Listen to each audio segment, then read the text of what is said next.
আজকে জুমার রাত, আগামীকাল পবিত্র জুমার দিন। ইসলামের রাত এবং দিন পশ্চিমা সভ্যতার মতো নয়।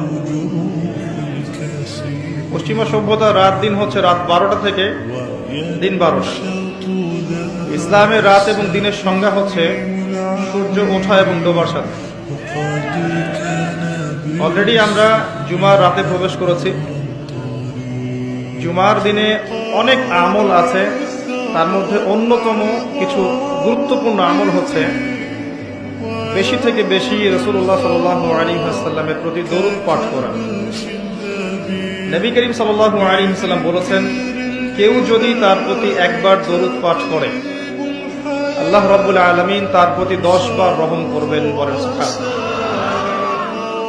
তার আমল নামায় 10টা নেকি লেখা হবে, 10টা গুনাহকে মাফ করে দেওয়া হবে এবং তার মর্যাদা 10 গুণ বাড়িয়ে দেওয়া হবে। বলি সুবহানাল্লাহ।